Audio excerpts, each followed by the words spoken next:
사랑하는 여러분, 우리가 하나님과 함께 이기는 인생을 살게 되기를 바라고 축복합니다. 야곱의 인생은 홀로 하나님을 속이며 살아가는 인생이었습니다. 야곱의 삶은 그가 그 혼자의 어떤 힘으로 하나님을 속이고 또 함께 있는 사람들도 속이는 그런 속이는 인생을 살았던 것이 처음 야곱의 삶이었습니다. 야곱의 삶은 그가 야복강에서 하나님과 씨름하면서 이스라엘이라는 이름을 받기 전까지는 속이는 인생이었는데, 그가 할 수 있는 모든 수단과 방법을 가리지 않고 살아야 했던 그 자신의 인생을 살았던 사람이었습니다. 우리가 성경을 읽으면서 발견하는 인생들은 대단히 잘 살고 대단히 뭔가 많이 이뤄내는 인생이 아니라 그 삶이 하나님과 동행하는 인생을 살아가는 인생들입니다. 성경에서 그런 인생들이 부각되죠. 그런 인생들 우리가 닮고 싶어 하게 되는데, 하나님과 함께하는 인생, 그게 이스라엘이라고 하는 이름입니다. 창세기 32장 28절에 이 이스라엘이라는 말은 사라라는 말과 엘이라는 말이 결합된 말입니다. 사라라고 하는 이 말은 우리가 알듯이 이겼다, 싸워서 이겼다 이런 말보다는 사라라는 말은 고집세고 견디고 노력한다는 의미의 말입니다. 고집이 무척 세고 또 견뎌내고 또 노력하고, 그래서 겨루어 이기기도 하고, 그래서 싸움이 되면 그 싸움에서 버텨서 이기기도 하고, 그런 뉘앙스를 가진 말인 거죠. 그런데 이 이스라엘이라는 말이 사람이 하나님과 싸운다, 사람이 하나님에게 대항한다, 이런 느낌의 말은 아닌 것입니다. 우리가 그렇게 알면 약간 잘못 알고 있는 거죠. 하나님과 싸운다, 하나님과 왜 싸웁니까? 하나님과 왜 대항합니까? 하나님에게 왜 대듭니까? 그렇게 하나님에게 대들어서 이겼다는 의미로 이스라엘이라는 말을 주신 게 아닌 것입니다. 그럼 이게 뭔가 전체적으로 어그러져 있는 상태가 됩니다. 하나님과 대항해서 이긴다는 개념이 아니라 하나님과 더불어 싸우는 자이고 하나님의 도움을 받아서 싸우는 자를 말합니다. 그렇게 하나님의 도움을 받는데, 그것이 우리가 표현할 때는 하나님 붙들고 씨름하는 거죠. 하나님을 붙들고 씨름한다는 우리의 어떤 신앙적인 개념은 하나님과 대항하는 개념이 아니라 하나님을 붙들고 내 인생과 씨름하는 것입니다. 그렇게 이것을 이해해야지, 이게 하나님에게 대들어서 내가 이겼다, 하나님과 내가 생각이 달랐는데 그 나와 생각 다른 하나님이 내게 굴복하셨다, 이렇게 되면 이게 이단이 되는 거죠. 이 부분은 우리가 명확하게 좀 이해를 해야 된다고 보여집니다.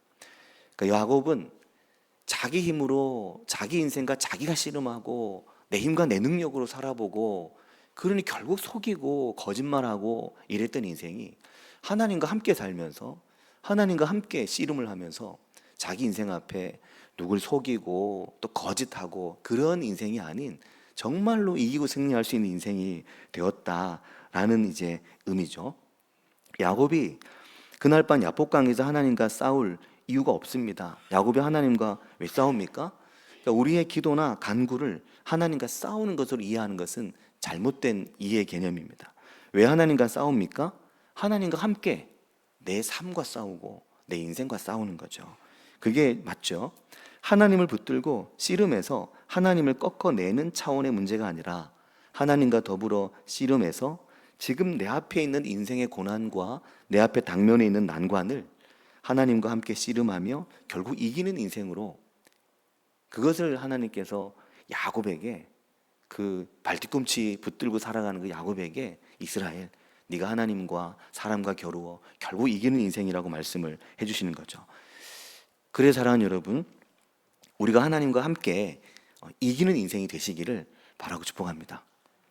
내가 혼자 이기는 것인가 아니면 하나님과 함께 이기는 것인가, 엄청난 큰 차이가 있죠. 하나님이 없을 때는 속이는 인생으로 살 수 있지만 하나님이 함께 하시게 되면 속이는 인생으로 살기가 곤란해집니다. 하나님이 나와 함께 하시고 내가 하나님 붙들고 씨름하면서 또 누굴 또 속이고 또 거짓말하고 이렇게 살기가 곤란하잖아요.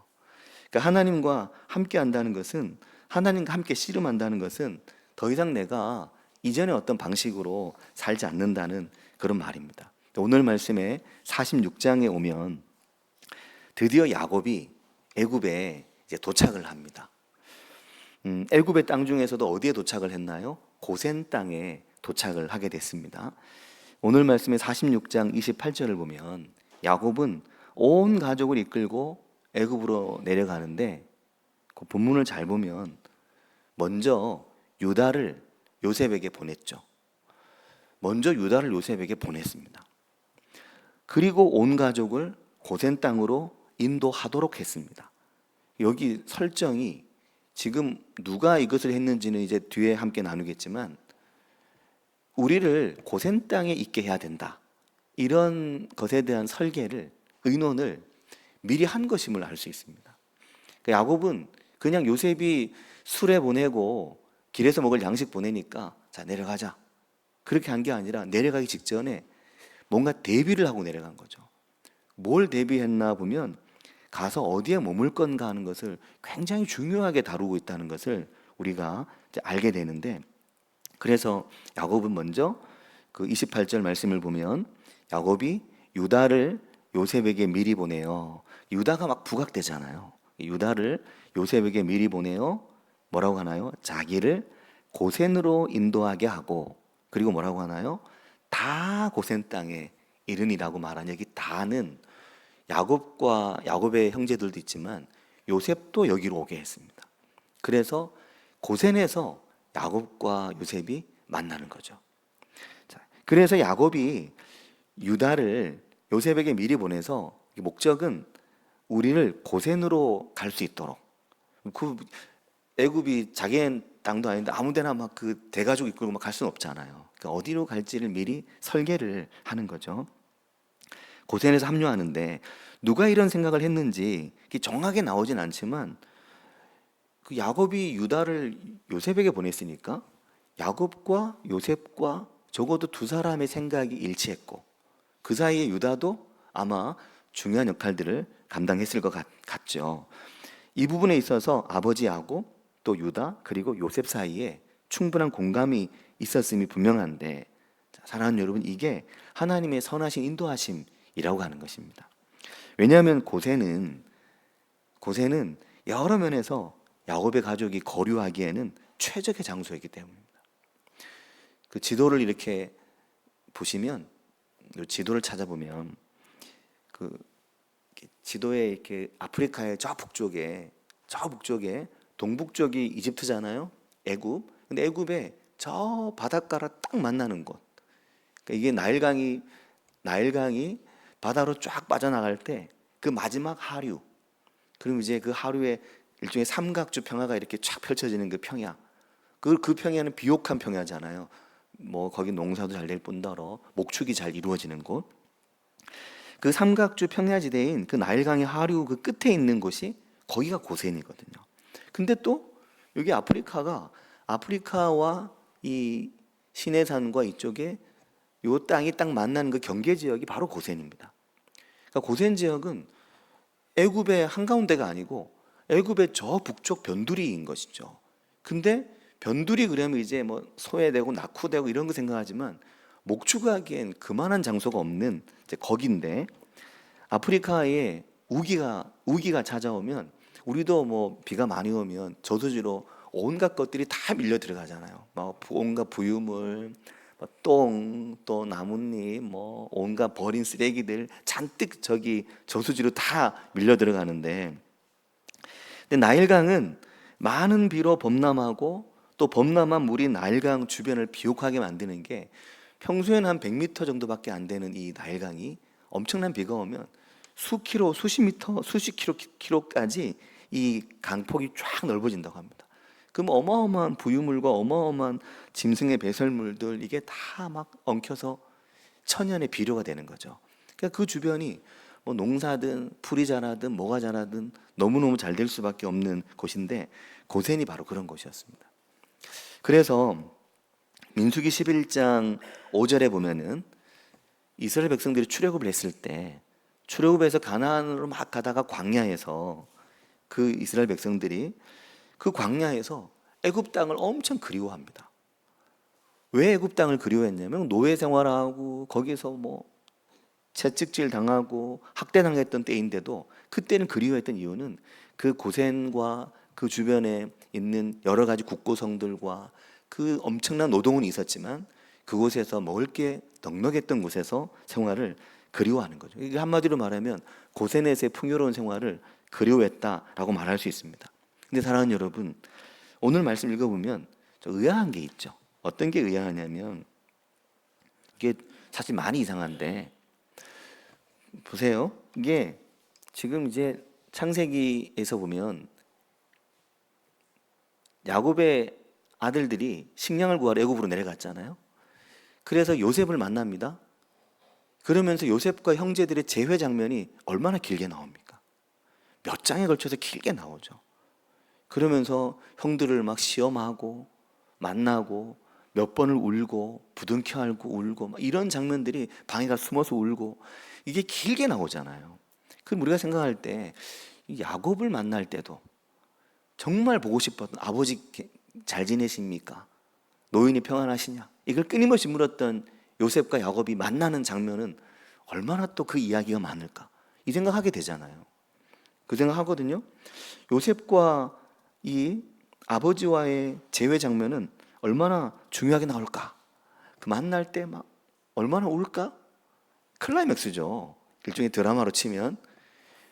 그런데 오늘 창세기 말씀은 상당히 이상한 게 아버지 야곱과 아들 요셉의 재회에 대한 이야기는 진짜 간단합니다. 두 절로 딱 끝냅니다.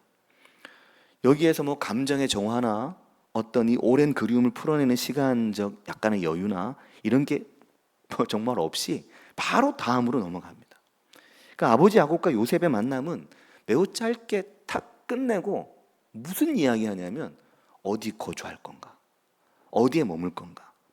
야곱의 집안이 고센 지역에 어떻게 머무르게 되었는지 이 이야기를 길게 이야기합니다. 그러니까 이 이야기의 초점이 있다는 걸 알 수 있는 거죠. 29절 이하의 말씀을 보면 아버지 야곱과 요셉의 만남은 29절, 30절이 고작입니다. 29절에 보면 요셉이 그의 수레를 갖추고 고센으로 올라가서 그의 아버지 이스라엘을 맞으며 그에게 보이고 그의 목을 어긋맞춰 안고 얼마 동안 울매. 그러죠? 30절에 보면 이스라엘이 아까 요셉이었죠. 이번에 이스라엘이 요셉에게 이르되 네가 지금까지 살아있고 내가 너의 얼굴을 보았으니 지금 죽어도 좋하도다. 이게 다입니다. 요셉과 아버지 야곱의 만남은 목을 어긋맞춰 울고 서로 내가 너를 봤으니 이제 내가 죽어도 족하다 이렇게 이야기하는 거 딱 끝나고 요 이야기에 고센이라는 이 땅에 대한 이야기는 무려 7번이나 반복해서 계속 고센 땅에 대한 이야기가 나오죠. 이것은 중요한 의미를 가지고 있다고 할 수 있는 것입니다. 생사를 알 수 없던 아들을 만난 아버지 이야기가 중요하지 않은 게 아닌 겁니다. 그보다 더 중요한 걸 얘기하고 있는 겁니다. 이건 오늘 우리에게도 동일한 방식으로 적용될 수 있습니다. 우리가 우리의 삶에 내가 이거 풀어야 되는데 이거 해결해야 되는데 이 문제가 풀리면 좋겠는데 평생 내 발목을 잡네. 이것 때문에 죽겠네. 진짜 힘드네. 그럼 우리는 그걸 어떻게든 풀어버리려고 그걸 어떻게든 해결하려고 때로는 무리수를 두기도 합니다. 때로는 야곱이 이스라엘 되기 이전처럼 온갖 경우의 수를 써서 무리한 일을 벌이기도 합니다. 하지만 일이 결국 풀리고 나면 그러면 목표가 없는 거죠. 일이 해결은 됐는데 일이 끝났는데 그 이유가 없는 겁니다. 근데 창세기의 이 말씀은 요셉이 형들로부터 버림받고 오랜 세월 아버지로부터 떨어져 있었던 그것을 그 그리움과 그 모든 억울했던 원한들과 이걸 다 해결한 다음에 곧장 뒤이어서 그 다음 얘기를 계속해서 하고 있는 겁니다. 더 중요한 주제를 이야기하는 건데 그 중요한 주제가 무엇입니까? 그것은 믿음의 가문이 애굽으로 내려갔을 때 그들에게 진짜 중요한 건 뭔가 하는 겁니다. 흉년의 큰 기근에 살기 위해 내려갔지만 살기 위해 내려갔으니 살기만 하면 다행인데 창세기는 살기만 하면 다행인 게 아니라 살아도 잘 살아야지. 살아도 잘 살고 그 이후를 보고 살아야지. 그 다음을 보고 살아야지. 그래서 어디에 거류할 건가? 이걸 얘기를 합니다. 그들이 애굽 땅, 그 우상 숭배의 땅에서 어디에 머물 건가 하는 것입니다. 이걸 길게 얘기하는 것은 창세기 말씀이 하나님께서 그것을 중요하게 생각하고 있다는 겁니다.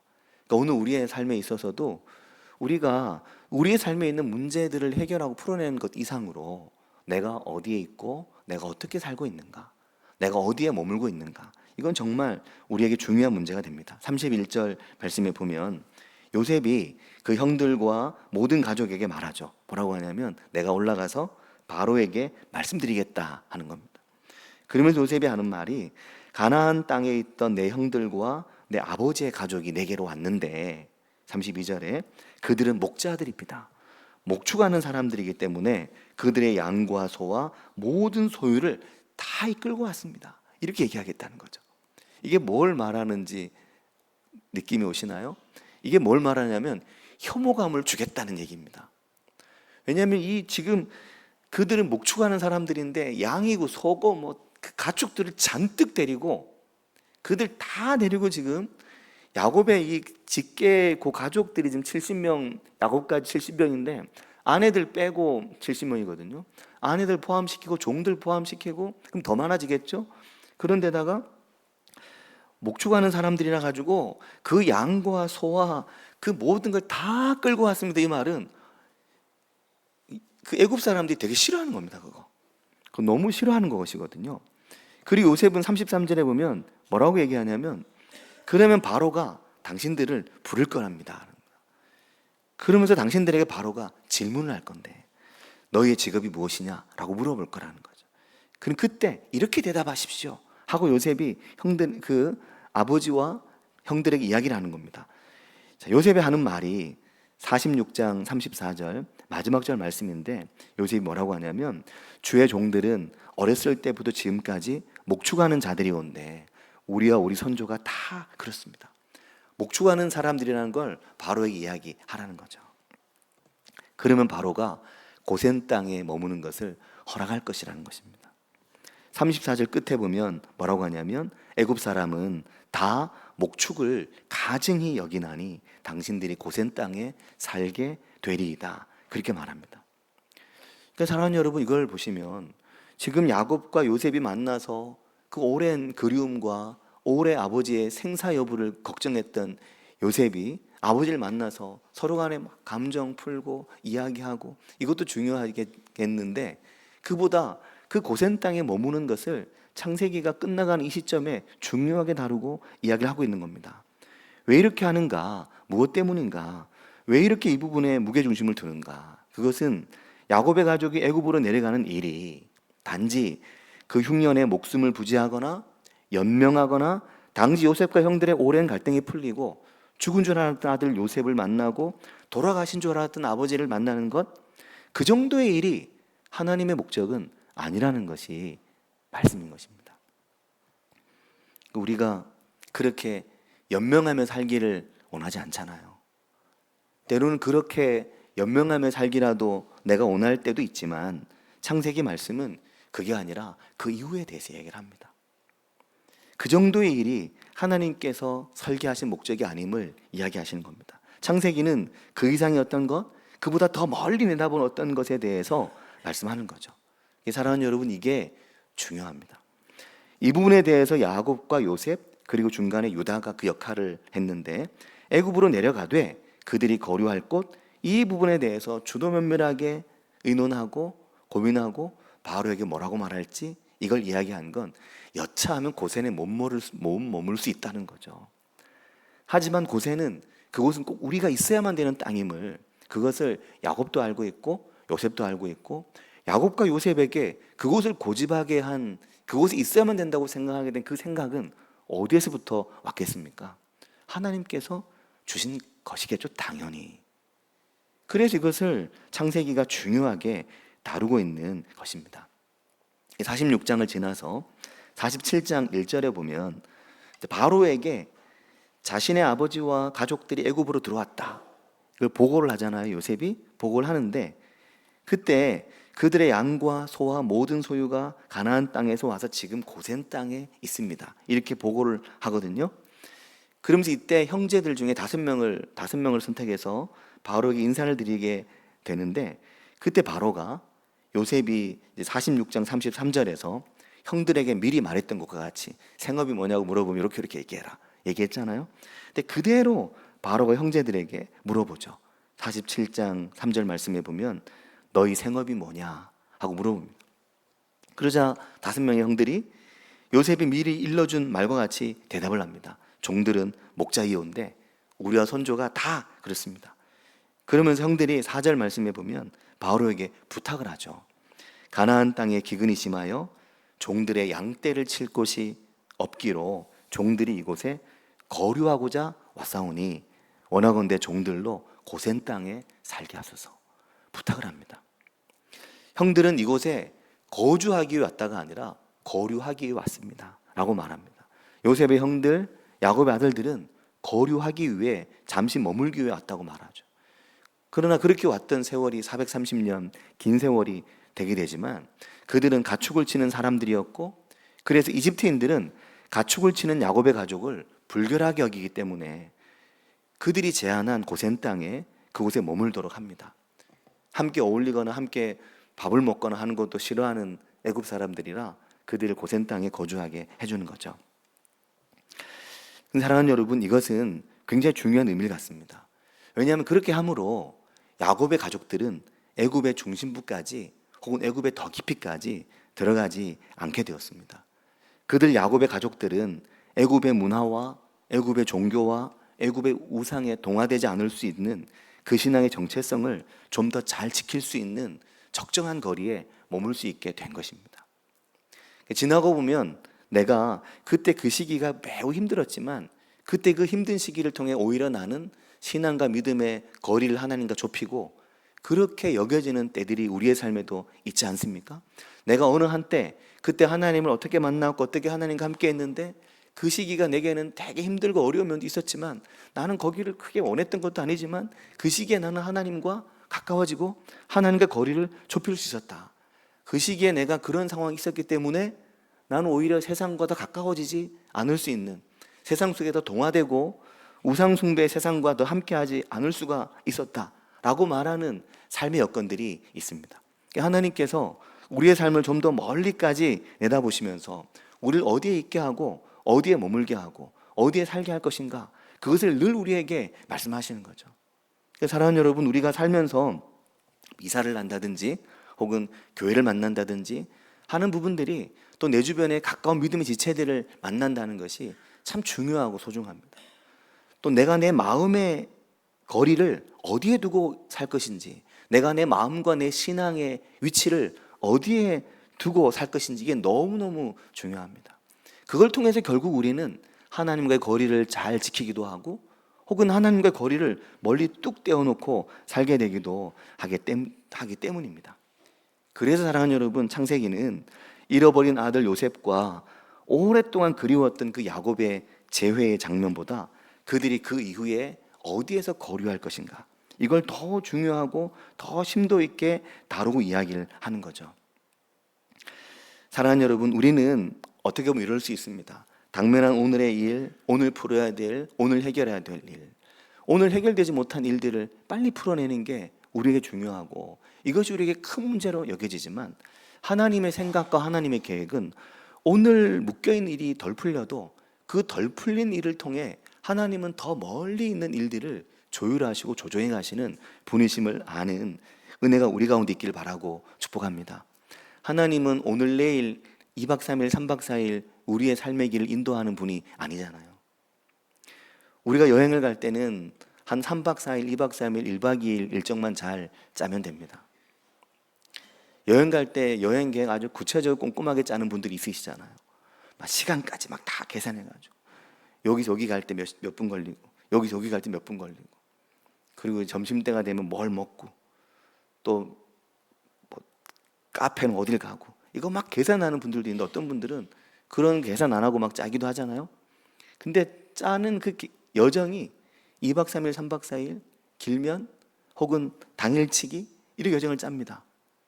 근데 사랑하는 여러분, 하나님은 우리 인생의 여정을 짜시고 여정을 계획하실 때 그렇게 짧게 짤막짤막하게 몰라 뒤에는 모르겠다, 니네 인생인데 니네가 알아서 해, 이렇게 하시는 분이 아니시잖아요. 아니 그 당신의 인생인데 왜 자꾸 나한테 얘기하냐, 이렇게 얘기하시는 분이 아니잖아요. 우리는 당면한 거, 눈에 보이는 그 가시거리 안에서의 일들을 계획하고 생각하지만 하나님은 그 일 넘어 저 멀리 있는 것을 생각합니다. 사랑하는 여러분, 한번 상상해 보시기 바랍니다. 만약에 이 야곱의 가족이 고센 땅에 머물지 않고 거기서 더 아래로 깊이 내려가서 애굽의 저 남쪽에 가서 거주했다든지, 아니면 애굽의 저 서쪽에 아프리카 한가운데 가서 거주했다든지, 거기도 초원이 있대, 거기까지 갔다든지, 그렇게 한번 상상해 보시기 바랍니다. 나중에 출애굽은 어떻게 할 겁니까? 나중에 가나안 땅으로 돌아갈 때 그 밤사이 짐 싸고, 밤사이에 이 허리 묶고 지팡이 짚고 애들 다 데리고 도망치듯 야반도주하듯, 야반도주죠? 그렇게 애굽을 떠나야 되는데, 만약에 그곳이 고센이 아니었다면 어떻게 떠날 수 있었겠습니까? 이런 부분들을 생각해 보면 하나님께서 오늘 우리의 삶에 1박 2일, 2박 3일이 아니라 우리 인생을 멀리 보고, 우리가 죽을 때까지도 보고, 그리고 하나님은 더 멀리 그 자녀와 그 자녀의 자녀들의 길까지를 멀리 보시고 하나님 우리의 길을 인도하시는 분이신 것입니다. 그래서 그들을 고센 땅으로 인도하신 거죠.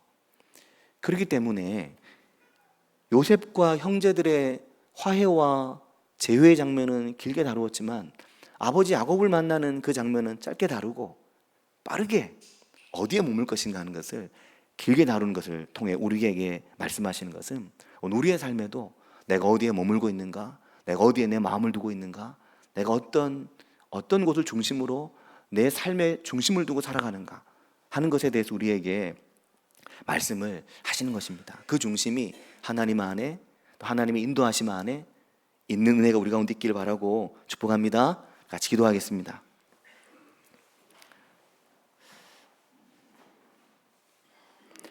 성경을 읽으면서 가끔씩 의아한 장면들을 보게 되고, 질문이 생기면 그 질문에 대해서 하나님께서 어떤 대답을 하실 때가 우리에게 있습니다. 창세기에 고센 땅에 머무는 이야기는 창세기에서 중요한 하나의 이슈입니다. 근데 그것은 오늘 우리의 삶에도 동일합니다. 우리의 삶이 하루 이틀을 보고 우리는 그 멀리 보고 살기가 쉽지 않지만, 전능한 하나님은 우리의 삶을 저 멀리까지 보시고 우리 인생을 인도하십니다. 그 선하신 하나님의 인도하심 있는 인생, 그 선하신 하나님의 인도하심 믿고 살아가는 인생, 그래서 내가 오늘 어디에 거류할 건가, 내가 오늘 어디에 내 마음을 둘 건가, 내 삶의 자리, 내 마음의 자리, 그 자리를 하나님께, 하나님의 말씀에, 하나님의 선하심에, 하나님과 동행하는 삶에 두고 살아가는 인생이 우리 자신이 될 수 있기를 위해서 기도하고, 또 기도하면서 오늘 내 삶에 너무 아프고 힘든 삶의 일들, 오늘 내 삶에 하나님 지금 이거 나 너무 힘든데, 하나님 이 일 저 지금 너무 힘든데, 하나님 지금 저 이것 때문에 정말 죽을 것 같은데 라고 생각되는 그 일을 하나님은 결코 좌시하거나 결코 가볍게 보시는 분이 아니심을 나도 안다. 너의 그 일을, 너의 그 아픔을, 너의 그 눈물을 내가 나의 시간과 나의 계획에 따라 내가 이루어가고 응답해 가니까 나를 믿고 나를 따라오라 말씀하시는 그 하나님 믿고 따라가는 은혜가 우리 가운데 있기를 같이 한 목소리로 기도하겠습니다. 하나님 아버지, 말씀 감사합니다. 오늘 우리의 삶이 하나님의 선하심과 하나님의 준비하시고 예비하시는 길을 따라가는 삶 될 수 있게 도와주시고 인도해 주시기를 주님합니다. 아버지 하나님, 주님께서 함께 해주셔서 하나님 아버지 오늘 우리의 삶에 주님 그 고센의 자리를 만드시고 고센의 자리를 준비하시며 그곳으로 가기 위해서 계획하고 인원하고 움직이는 야곱의 가족들을 말씀해서 오늘 우리의 삶에도 주님 우리가 어디에 머물고 어디에 거류하며 어디에 함께하며 어디에 함께할 것인가, 내 인생의 문제 속에 아픔과 어려움과 고난과 기도의 제목들이 있을 때 주님 그 일 가운데 함께하신 하나님께서 그들을 결코 그냥 보지 아니하시며 주님 먼 미래에 그 일 이루어질 결과와 결말까지 인도하시는 분이시기로 그 믿음으로 살아갈 수 있는 저희들 될 수 있게 도와주시고 인도해 주시기를 주님 원합니다. 하나님께 맡기고 하나님께 의뢰하며 하나님께 의지하며 하나님께 온전히 맡기며 살아가는 저희들 될 수 있게 도와주시고 인도해 주시기를 주님 원합니다. 아버지 역사하여 주시옵소서. 주님 기름 부으시며 주님 은혜를 더하시며 주님 은총을 더하시옵소서. 하나님 아버지 우리가 결코 홀로 있지 아니함을 알게 하시고 주님과 더불어 씨름하며 내 인생을 이기고 승리한 인생으로 저희들이 살아갈 수 있도록 도와주시고 인도해 주시기를 주님 원합니다. 아버지 역사하여 주시옵소서. 주님 은총을 더하시고 은혜 더해 주시기를 주님 원합니다. 아버지 주님 은총을 더하시고 주님 원합니다. 아버지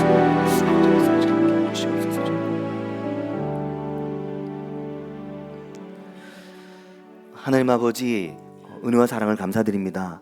믿음의 선조들의 삶을 보면서 야곱과 또 형제들과 요셉과 그들의 삶을 보면서 그들의 삶을 인도하시는 하나님 붙들고 씨름하며 내 인생에 속이고 홀로 살아가는 인생 아니라 하나님과 함께 싸우고 하나님과 더불어 싸우며 이기고 승리한 인생으로 살아가도록 이름 주신 그 하나님과 동행하는 야곱과 같이 하나님 아버지 이제 그 이후에 그들의 삶의 자리, 그들이 어디에 거류할 것인가, 그들이 어디에 마음을 두고 살 것인가, 그들이 무엇을 중심으로 살아갈 것인가, 그 중심, 그 한가운데를 하나님의 은혜 안에 붙들어 두셔서 그들이 언젠가 그 땅을 떠날 때 하나님이 예비하신 가나안으로, 하나님이 준비하신 그 약속의 땅으로 가장 빠르게 가장 쉽게 갈 수 있는 길을 열어두시는 하나님을 오늘 말씀을 통해서 보게 됩니다.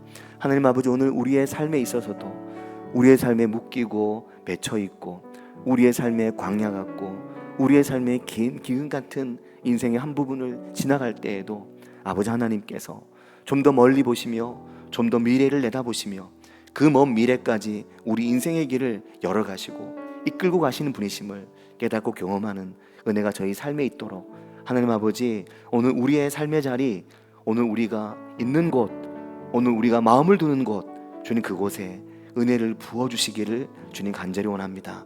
예수님의 이름으로 기도합니다. 아멘.